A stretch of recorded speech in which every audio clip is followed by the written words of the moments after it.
Good morning, good morning, good morning. Buenos dias, mi gente. Yo. Welcome to Daily Discipline number 386. My name's Rob Hoback. Happy that you're here. Honored and humbled that you keep coming back like for reals. Hey, it's a hump day. Hump day.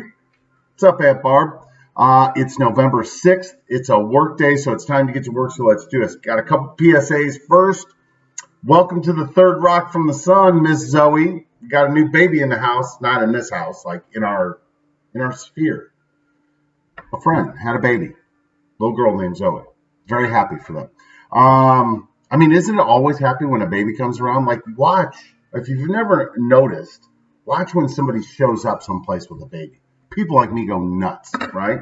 Like, I love babies. I love to hold them. I love to watch them cute. I love it when you get to see babies grow up over the course of a sports season. I love it. Like last year, Slender Man, you remember, like he played his team. Not Slender Man. What's his name? Krint. That's right. Slender Man. Like Slender Man does anything athletic. Anyway, last year, Krint, my friend here in town, his son is about the same age as Sam, they played on the orange team through the Y that the Savages beat like every time.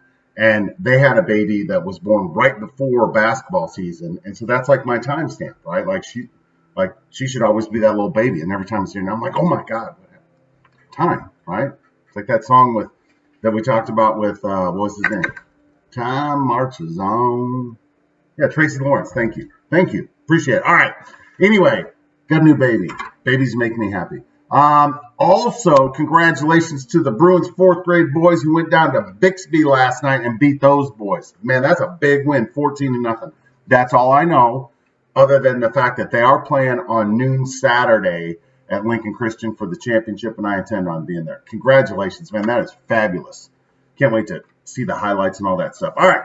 First things first, I'm still the realist, and I am thankful. Now, number one, we should be thankful every day, right? That's why we have a thank you section.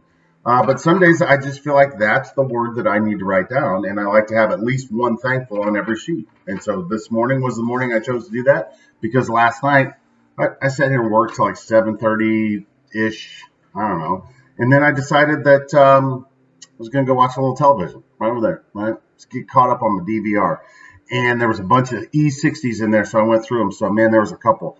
Number one, the Helinski boys, right? We talked briefly about this before.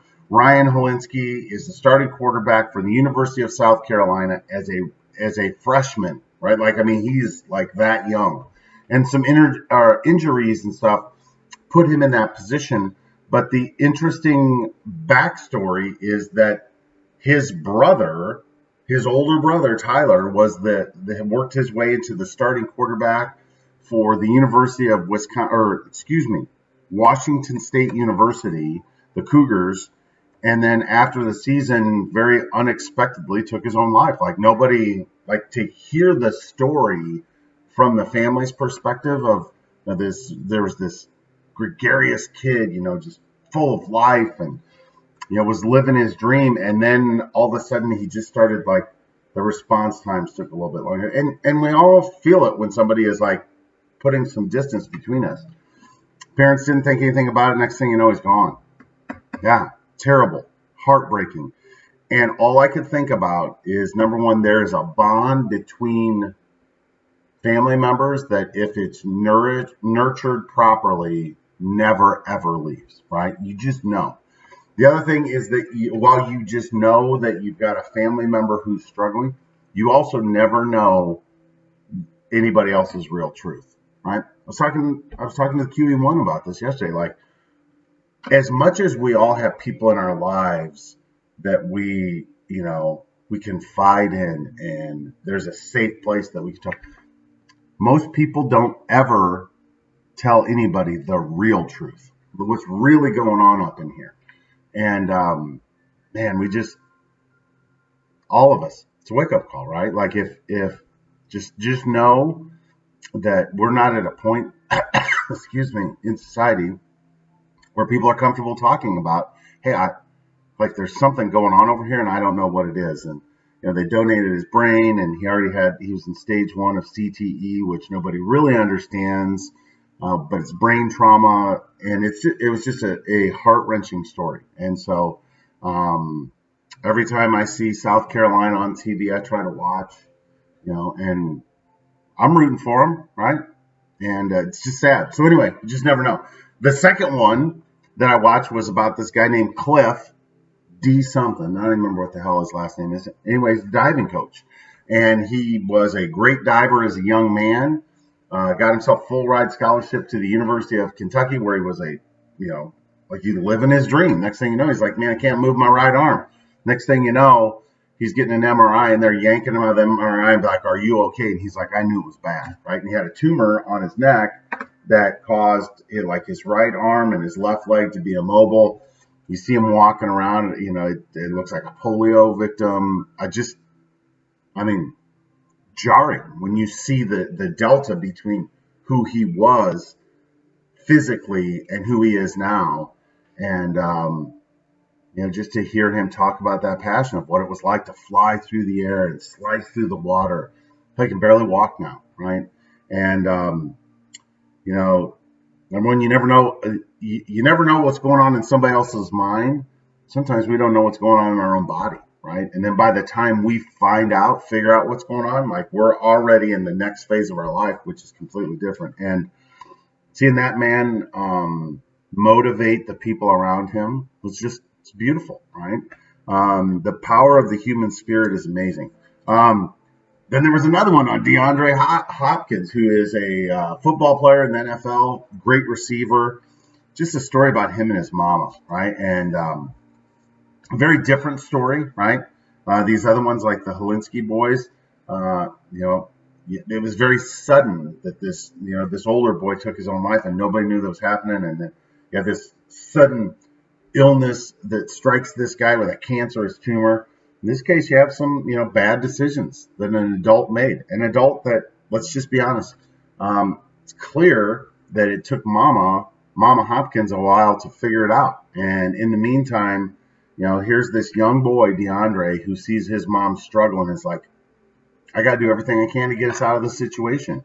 And he figures out that he's very good at football, and watching the bond he has with his mama, and that was special too. So love those stories. All right. So on my thing, I put, hi, my name's Random Rob, because like none of these things they're connected, but they're not really connected. Just things I want to talk about, right?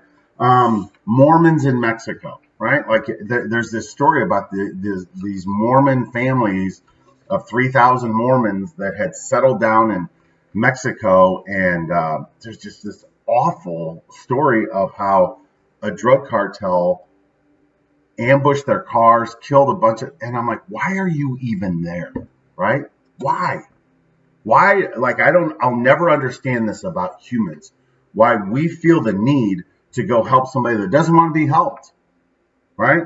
And I understand, I grew up in an environment where the ultimate was giving your life for, the cause.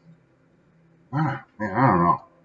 I just don't know. So that makes me scratch my head. Why you would intentionally put yourself and your children in harm's way. Like, it breaks my heart to hear all those kids and see the way they died. It's just terrible. Next one's Cam Newton, right? Cam Newton, we've talked about him before. He's great at football. A lot of people aren't sure that he actually loves football. He's just really good at it. And so his professional football team, the Panthers, were in a very precarious situation, because he was still hurt. But the guy that was backing him up, who, again, is not just your regular backup, is 5-1. And so it's like, all right, well, Cam's still hurt. We're going to shut him down for the year. He's done in Carolina. Most experts look at him and be like, yeah, the writing's on the wall. He probably could have come back, maybe. I don't know. But, like, it's the Panthers are just, they don't want to talk about it anymore, right? And so he's probably done. Here's what I tell you. Cam Newton as a Band-Aid in Chicago is a better option than Mitchie Witchy. I'm just saying, right? Like, and I'm a Packers fan, but it's no fun beating up on the Bears when you're that bad. And you need some offense. That dude's a former NFL MVP, right? Like, you don't get to fake your way into being an MVP. He was engaged. Just like somebody's got to get through to him, and maybe Matt Nagy is that guy. I'm just saying, like, this isn't even my idea. I'm repeating something I heard on TV yesterday. To me, it's a great idea. And the last thing is John Harbaugh. Man, a lot of people talk about what a great coach this guy is now after they embarrassed the Patriots on Sunday. But it's not the first time he's ever beat them, right? And the guy's got an amazing resume. And the reason we don't talk about him is there's no drama. There's no showmanship. His brother's more famous than he is, even though he beat that same brother in the Super Bowl, right? So, yeah, don't sleep on that guy either, right? I mean, just that guy is like, if we want to emulate a coach, like, hey, who should we like? I might want to pick him, right? He's like his teams love playing for him. They're always good. They went from Joe Flacco, who's a statue back there, as a like throwing, yeah, like they went from that to Lamar Jackson in like 2 years, completely changed their offense. So that'll tell you, right? Like if your NFL team's not playing well and you have a good quarterback, right, then you need to look at the coach. I'm looking at you, Freddie Kitchens. Anyway, all right, I got to go. Hands up. Peace out. We're better together. Appreciate you stopping by today. Sorry we're a little bit long today, but this happens when we're random, right? So have a great day. Hug your family. Remember, you never know what's going on up here. So if you feel somebody putting some distance, you might want to follow up on that. Make sure they're okay. Just saying, right? Cliff dive. Ooh, man, what a great day. Anyway, I got to go. We'll see you later. Bye.